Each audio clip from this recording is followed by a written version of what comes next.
Assalamualaikum warahmatullahi wabarakatuh. Pada pertemuan kita kali ini akan membahas bagaimana menggambar struktur dari monosakarida dengan model Fischer.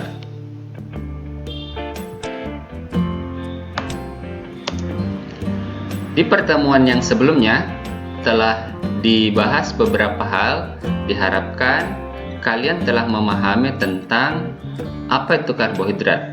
Jadi karbohidrat itu adalah biomolekul, salah satu molekul penyusun makhluk hidup yang merupakan polihidroksi, memiliki gugus fungsi aldehid atau keton yang terdiri dari karbon dan hidrat. Sesuai namanya ada karbon dan hidrat dan memenuhi rumus umum CnH2ON. Jadi kalau C-nya 6, H2O-nya juga 6. Misalnya C6H12O6. Itu C-nya 6, H-nya 12 dan oksigennya ada 6. Kemudian telah juga dipelajari pada pertemuan yang sebelumnya klasifikasi dari karbohidrat. Berbagai macam karbohidrat dalam kehidupan kita sehari-hari itu bisa diklasifikasikan menjadi 3 klasifikasi penting. Yang pertama, gugus fungsinya. Dari semua molekul karbohidrat itu gugus fungsinya hanya ada 2 jenis. Dia gugus fungsi utamanya aldehid atau keton, sehingga disebut aldosa atau ketosa. Kemudian penyusun dari karbohidrat itu, jumlah atom C-nya itu hanya ada 4 jenis. C-nya ada yang berupa C3, triosa. C-nya ada yang jumlahnya 4, tetrosa. Ada juga yang C-nya 5, disebutnya pentosa. Dan yang C-nya 6 disebut golongan heksosa. Ini baru golongan, bukan nama molekulnya. Kemudian dari berbagai macam juga molekul karbohidrat, molekul penyusunnya itu kalau kita urai monomer penyusunnya ada yang tunggal atau monosakarida, kemudian ada yang sudah gabungan dari monosakarida, ada 2 disebutnya disakarida. Sedangkan jika gabungan molekul dari karbohidrat itu sudah bergabung banyak jumlahnya, kita anggap saja lebih dari 2, kita klasifikasikan sebagai golongan polisakarida. Ini misalnya, jadi kalau kita gabungkan seperti ini nih. Kalau ada istilah monosakarida polihidroksialdotetrosa, berarti dia karbohidrat yang jumlah monomernya tunggal, gugus fungsi utamanya aldehid, aldo ya. Kemudian jumlah C-nya itu tetrosa. Jadi kalau kita gambar C4, H2O-nya juga 4, C4, H8O8. Ini. Sebaliknya, jika ketoheksosa, kita golongkan dia adalah monosakarida dengan gugus fungsi utama keton dan jumlah atom C-nya heksa berarti 6, C-nya 6. Contoh yang telah kita bahas yang lalu itu kayu ya. Kayu sebagaimana halnya sumbernya dari tanaman, dia merupakan karbohidrat juga.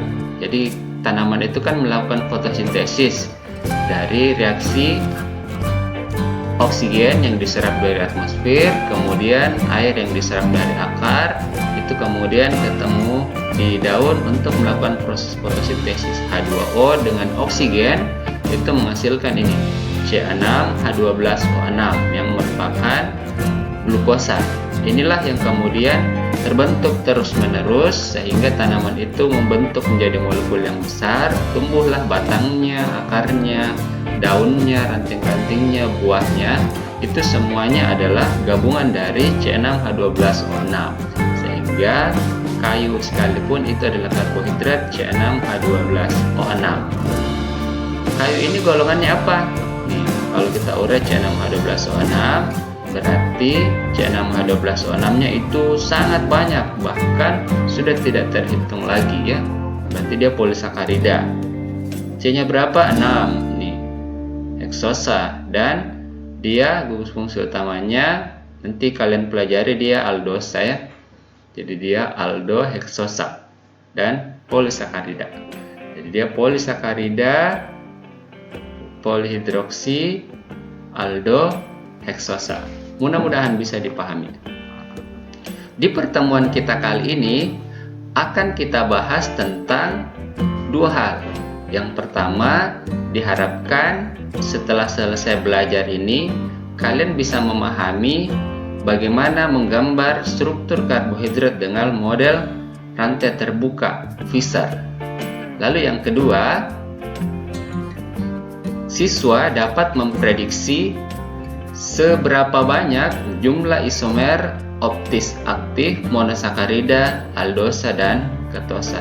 Jadi aldosa itu yang C-nya 3, C-nya 4, C5, C6 itu jenisnya masing-masing banyak. Misalnya saja untuk C-nya yang 6 itu bisa membentuk sampai 16 isomer. Isomer inilah yang ada namanya satu-satu. Sedangkan aldosa ataupun heksosa itu golongannya. Golongan yang C6 aldehid atau aldoheksosa itu jumlah isomernya 16. Jadi ada 16 namanya. Jika kalian belajar tentang bagaimana molekul karbohidrat itu digambar, biasanya ditampilkan dua model seperti ini ya. Model yang pertama inilah contoh dari molekul Fischer yang akan kita pelajari bagaimana cara menggambarnya. Di pertemuan berikutnya akan kita bahas tentang bagaimana menggambar struktur yang model tertutup atau model Howard. Jadi hari ini kita belajarnya struktur Fischer. Bagaimana tahapan menggambarnya? Ada 4 langkah dalam membuat struktur model Fischer. Langkah yang pertama, kita bahas dulu aldehid ya, atau monosakarida dengan gugus fungsi aldehid ini, yang ada COH-nya. Jadi langkah pertamanya, kita harus menentukan jumlah atom C dari monosakarida yang akan kita gambar. Kan monosakarida itu kemungkinan jumlah C-nya hanya ada 3, 4, 5, ataupun 6. Hanya 4 jenis ini saja. Jadi misalnya saja kita contohkan C-nya ini monosakarida polihidroksi aldotetrosa. Berarti dia aldehid dengan C tetra 4 ya. C-nya 4. Jadi langkah pertama, jumlah atom C-nya 4 ini kita gambar vertikal. Tentu sebenarnya tidak salah kalau horizontal ya, namun vertikal lebih disarankan karena kita mau bikin isomernya. Isomernya itu pencerminan kiri kanan ya, sehingga harus dibuat vertikal. C-nya 4 gambar share ke bawah 1, 2, 3, 4. Langkah pertama. Lalu langkah yang kedua, karena yang kita mau gambar aldehid, maka gugus fungsi utamanya itu yang aldehid harus merupakan C1. Jadi kalau dia aldehid, C-nya harus berada di C1 kayak seperti ini. Ini aldehid COH harus berada di C1, kan tadi sudah digambar 3. Kita pindahkan. Ini langkah kedua, C yang tadi sudah digambar 4 secara vertikal. C1-nya ini C1, 2, 3, 4. C1-nya ini sebagai aldehid. Berapapun C-nya, aldehid ini harus selalu berada sebagai C1, selalu berada paling atas. Itu langkah kedua. Langkah yang ketiga, kita tambahkan di C yang lain gugus OH. Supaya teratur, kalian gambarnya OH-nya di kanan saja dulu semua. Jadi langkah pertama C vertikal, lalu C1 aldehid.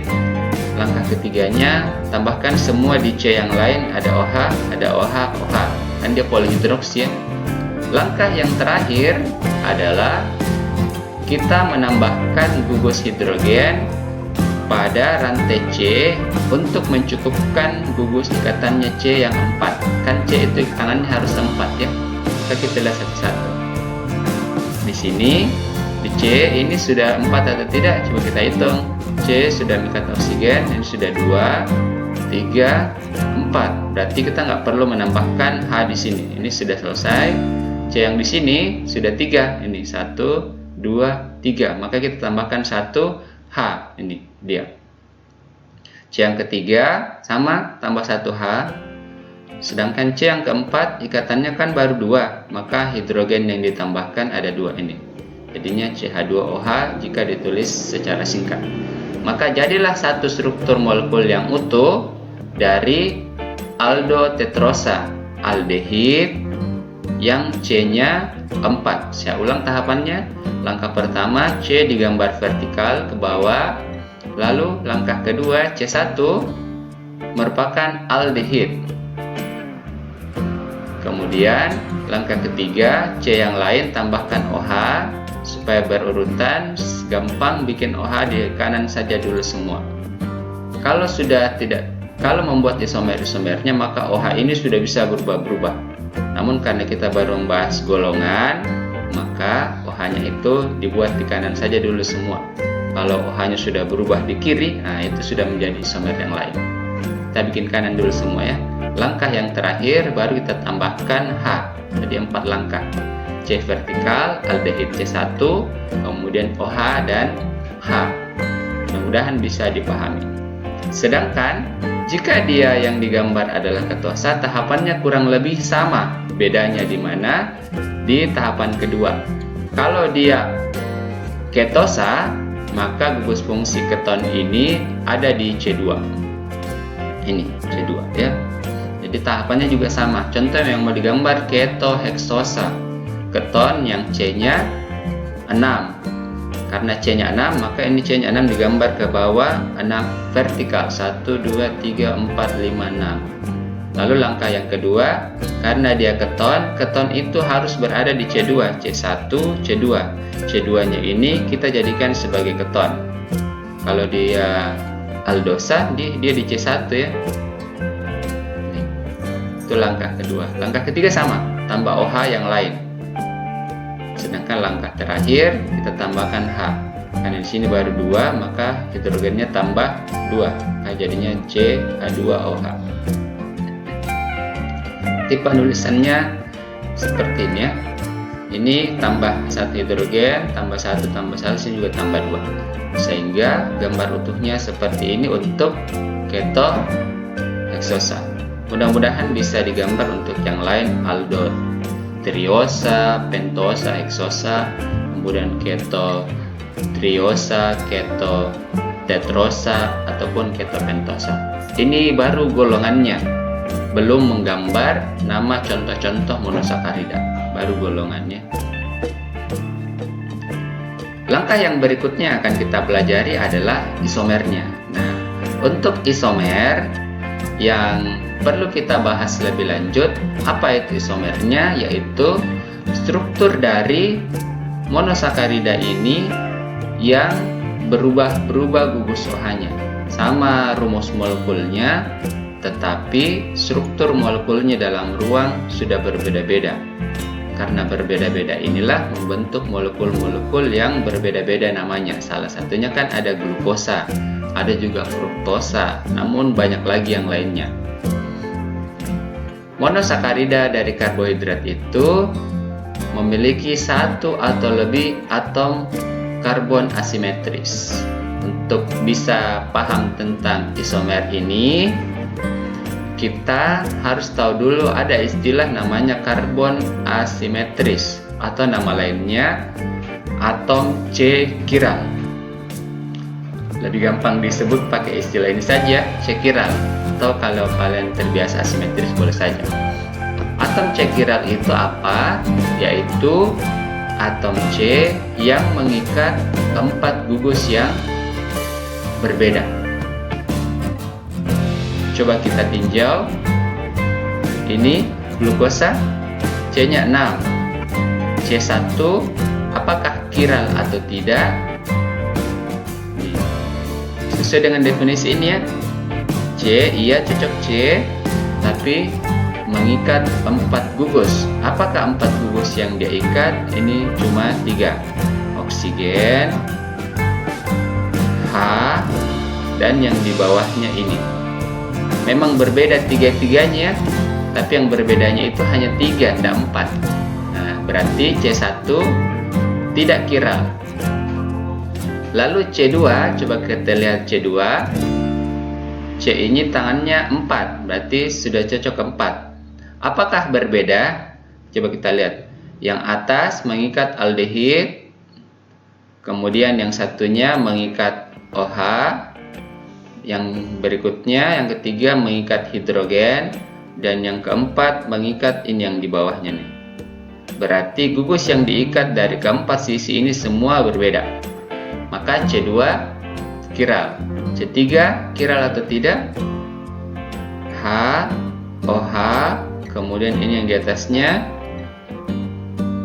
beda juga, sedangkan yang di bawah apakah sama atau beda dengan yang di atas? Nah, beda ya.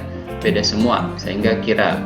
C4 ini ya, C4 juga kiral, C5 harusnya ini kiral juga, sedangkan C6 apakah kiral atau tidak? Gugus yang diikat berapa? 4 ya. C mengikat C yang di atas ini, kemudian yang kedua OH, kemudian yang ketiga H, dan yang keempat H. Apakah kiral? Tidak ya. Meskipun gugus yang diikat 4, namun dia mengikat ada 2 gugus yang sama, H dengan H ini. H2 ini berarti dia mengikat 2H. Ada yang sama, berarti dia tidak kiral. Sehingga yang kiral di sini hanya C2, C3, C4, C5. C6 tidak kiral. Contoh yang lain ini keton. Keton berada di C2. Yang ini CH2OH kiral? Enggak, karena ada H yang sama ya. Keton ini tangannya cuma 3, tidak kiral juga. Berarti ini tidak. Sedangkan yang ini kiral ya. Ini OH tidak sama, ini tidak sama, di bawahnya juga tidak sama. C3 kiral, C4 kiral, C5 kiral, C6 ini tidak kiral. Jadi C kiralnya hanya 3, yaitu C3, C4, C5. Sedangkan C1, C2, dan C6 tidak kiral. Ini menjadi kunci untuk kalian bisa memprediksi isomernya. Penggambaran struktur isomer dari monosakarida karbohidrat ini dikenal dengan 2 penggambaran, yang mana itu merupakan isomer optis aktif, yaitu tampilan seperti halnya di dalam cerminnya. Jika yang di depan cermin berada di kanan, maka di dalam sisi cermin itu berubah menjadi sisi kiri. Itulah cerminannya. Dikenal dengan 2 istilah, D dengan L.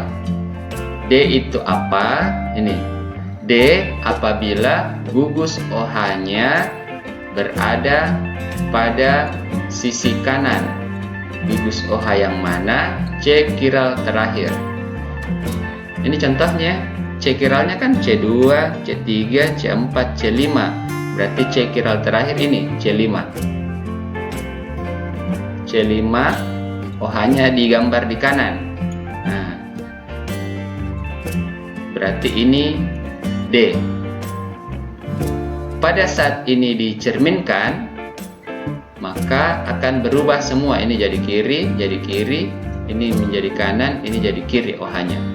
Maka itulah L-nya. Kenapa? Cerminan dari D, seperti halnya ini. Ya. Kemudian kebalikannya, jika L, maka gugus C kiral terakhirnya di kiri.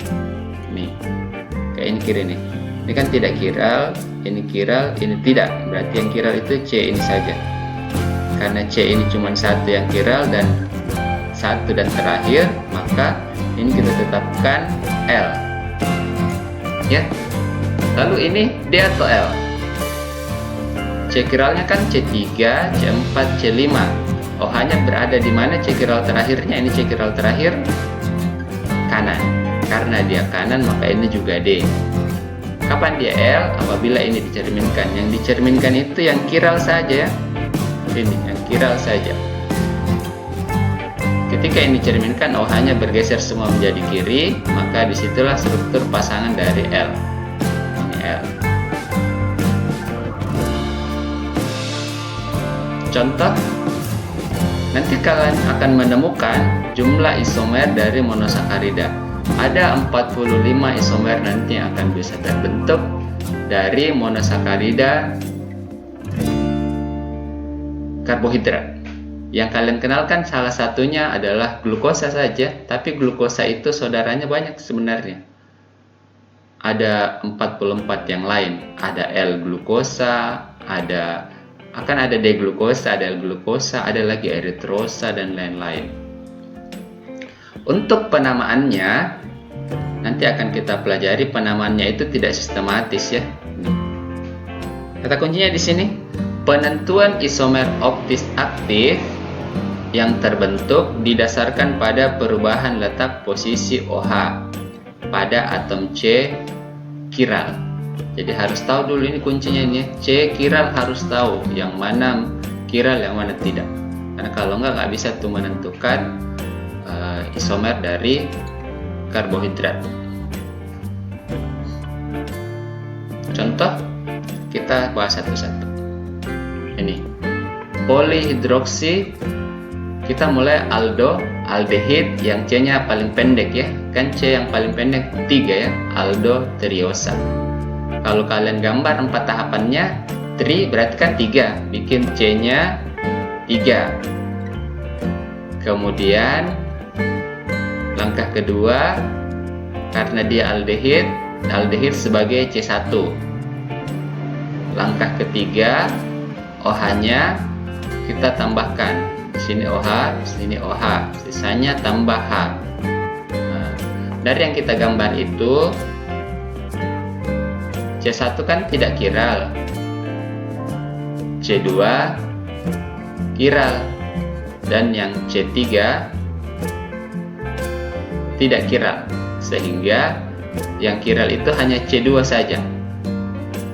C2 yang kiral inilah yang kita perhatikan. Ini kita abaikan saja. Kenapa? Kan tidak berpengaruh di isomer ya, yang berpengaruh itu C kiral saja. Sehingga untuk aldoteriosa kemungkinan isomernya itu hanya yang C2 ini OH-nya ada di kanan, dan yang satunya cerminannya saja OH-nya ada di kiri. Jadi ini sama persis membentuk D dengan L, sehingga namanya sama. Gliseraldehid, molekul yang paling pendek dari aldosa itu gliseraldehid. Kalau kalian bertanya kenapa namanya gliseraldehid, ini ya. Jadi penamaan monosakarida itu namanya itu secara trivial, tidak secara sistematis. Kenapa? Karena isomer-isomer yang terbentuk itu kan rumus molekulnya sama semua, gugus-gugusnya juga sama semua letaknya. Bedanya hanya cerminannya, kiri atau kanan. Karena kalau mau dinamakan itu akan sama semua namanya. Contoh ini C-nya 4. Ini menjadi 4 namanya. Akan sama semua namanya.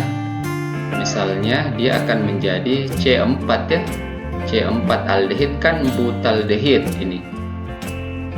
Kemudian di C nomor 2, 3, 4 mengikat OH, berarti 2,3,4 trihidroksi butaldehid.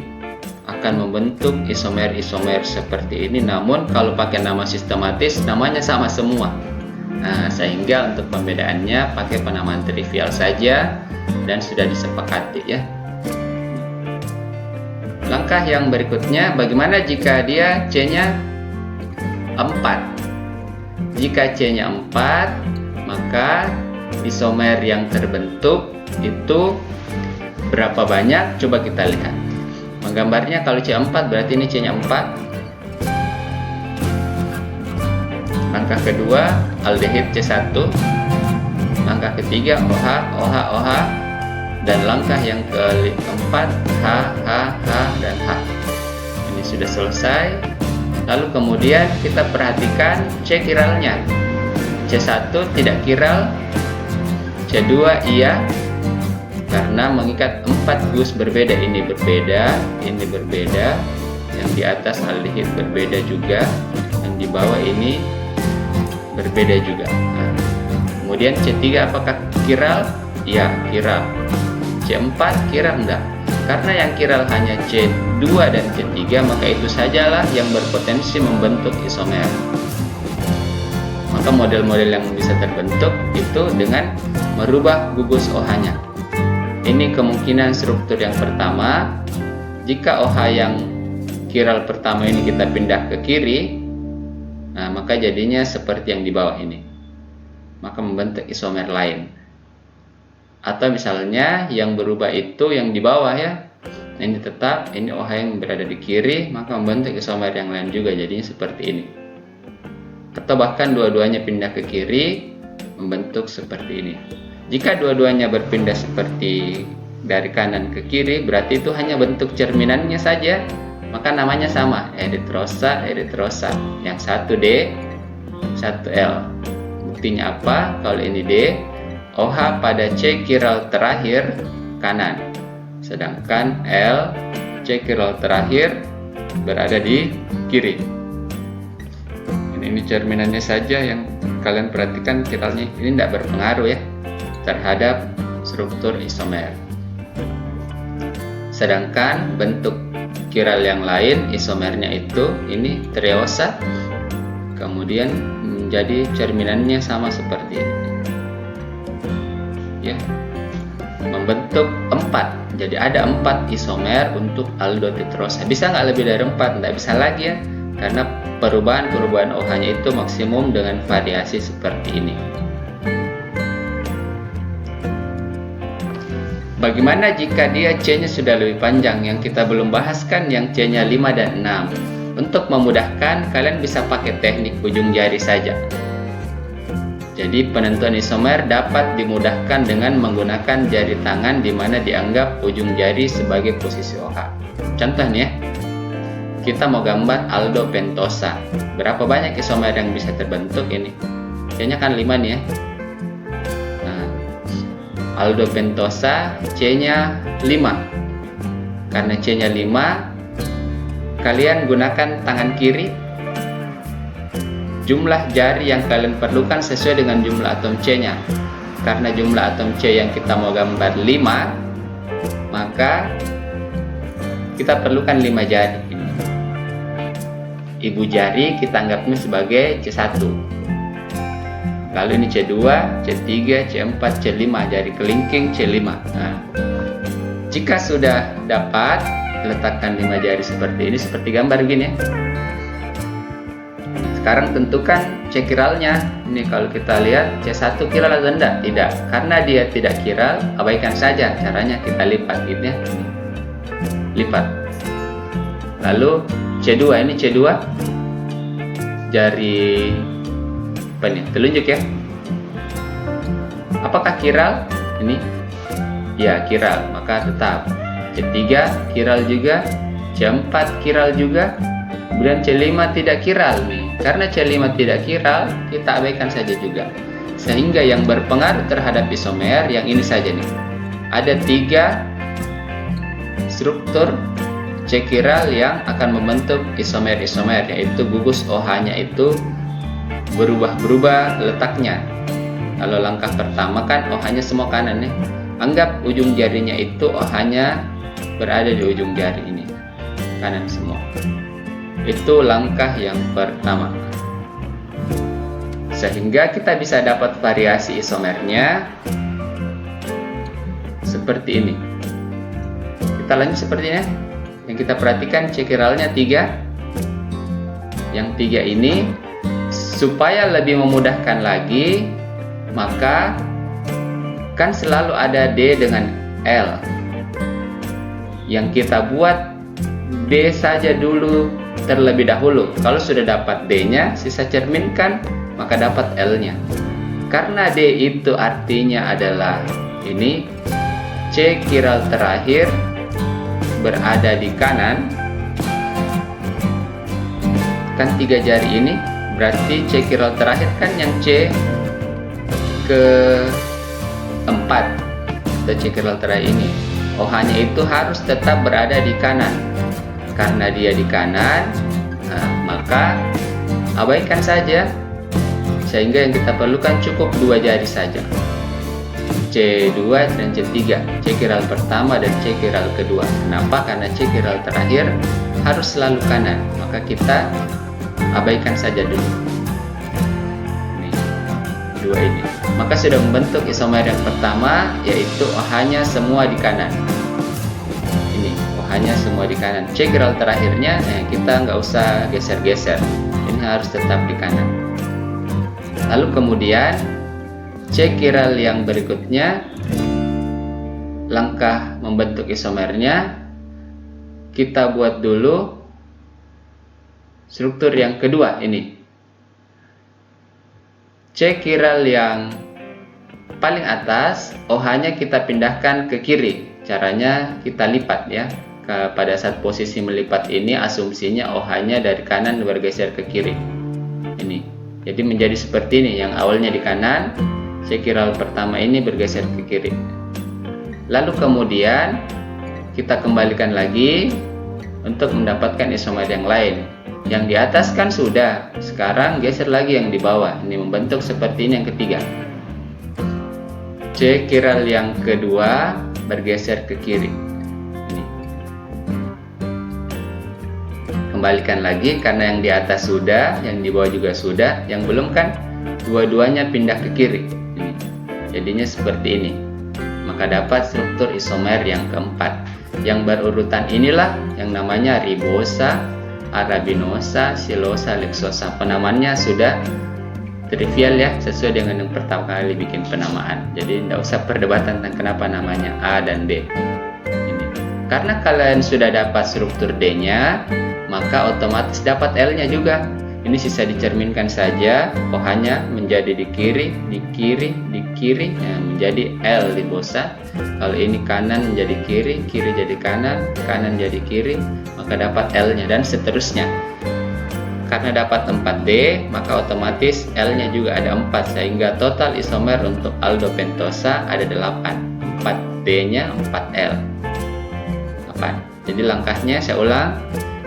Aldopentosa C-nya 5. Begini ya, mana C5, ini C5, kemudian C1 tidak kiral, C2 kiral, C3 kiral, C4 kiral, dan C5 tidak kiral, sehingga strukturnya seperti ini. Yang kita buat isomer yang ini saja. Kemudian supaya memudahkan, kita abaikan cekirel terakhir untuk bikin D saja, maka jadinya seperti ini tampilan jarinya. Sekarang inilah yang kita rubah-rubah posisinya. Potensi pertama kan yang bentuk ini ya, semua OH-nya kanan. Lalu yang kedua seperti ini, OH-nya pindah kiri, kembalikan. Lalu bawahnya lagi geser kiri, jadi seperti ini. Kembalikan lagi. Terakhir dua-duanya geser kiri, membentuk isomer yang terakhir. Apakah ada lagi? Nggak ada lagi. Potensinya hanya bisa 4 struktur D. Terakhir ya, karena ada D, berarti ada juga L-nya, bisa dicerminkan, jadinya ada 8. Ini ya, secara berurutan ribosa, arabinosa, silosa, dan lexosa. Lalu kemudian dengan cara yang sama, kalian akan dapatkan untuk aldo hexosa yang C-nya 6. Kalau C-nya 6, struktur jarinya sama ya, jadi kalian siapkan C-nya jarimu 6, lalu C1 tidak kiral dan C kiral tidak kiral. Yang 4 ini C kiral terakhir kita abaikan karena D dulu ya, sehingga yang kita bisa bentuk ini saja, 3 C kiral yang bisa bervariasi. Jadinya 1, 2, 3, 4, 5, 6, 7, dan 8. Yang 8 itu semua OH-nya pada C kiral berada di kiri. Ini kalau urutannya 1, 2, 3, 4 ya, 5, 6, 7, 8. Nanti dilatih satu-satu. Untuk lebih memudahkan, kalian tidak usah hafal ya. Saya biasanya ngingat dengan cara seperti ini, berurutan get, Ruxel, A2, G2. Oh, kurang 4 lagi ya, A2, G2, mic. Get, Ruxel, A2, G2, mic. Ini. Get, Raxel, A2, G2, Mike. Nama-nama ini sudah dibuat berurutan sesuai dengan tahapan pembentukan isomernya. Yang G ini C3, glyceraldehid. Yang ET itu erythrosa triosa, itu C4. C5 ada 4 isomer D. Ini. Jadi jumlah yang di aldosa itu isomernya bisa berapa nih? Ini 3 tambah 4, 7 tambah 8, 15. Karena ada 15D, L-nya juga 15, berarti di aldosa atau gugus fungsi aldehid itu bisa membentuk 30 isomer. Namanya nggak usah kalian hafal ya, lihat aja nanti di sini. Perlu kalian ingat urutannya. Ini urutan pertama, kedua, ketiga, keempat berdasarkan perubahan gugus OH-nya. Dengan cara yang sama, kalian bisa menggambar juga isomer-isomer polihidroksi ketosa. Kalau kita nanti dapat isomernya, ada dihidroksiketon, ini erythrosa, ribulosa, silosa, psikosa, fruktosa, sorbosa, dan tagatosa berdasarkan C-nya. Namun untuk yang C-nya 3, untuk keton ini tidak ada isomernya ya, karena C1 ini tidak kiral, C2 juga tidak kiral, C4 tidak kiral. Karena tidak ada yang kiral, maka dia tidak bisa dicerminkan. Jadi tidak ada D dengan L-nya untuk yang C3, kecuali C4. C4 ini C kiralnya ada 1 nih ya, karena C1 nya tidak, C2 nya juga tidak, C4, C3 nya iya. Ini beda ya, beda semua 4-4 nya, sedangkan C4 tidak kiral.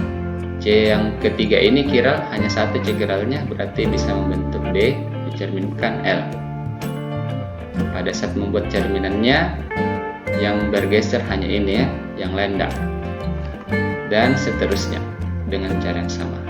Jadi pada pertemuan kali ini mudah-mudahan bisa dipahami cara menggambar strukturnya 4 tahap.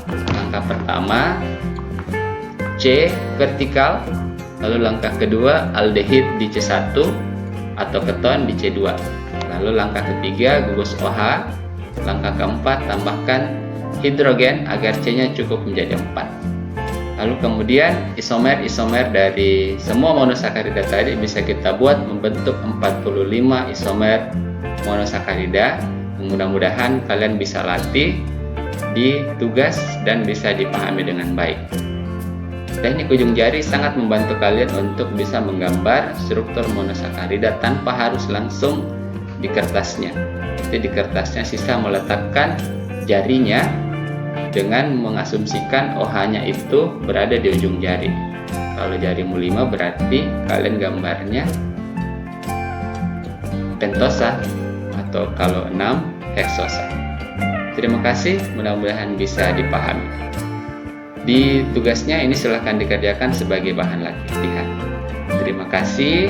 Assalamualaikum warahmatullahi wabarakatuh.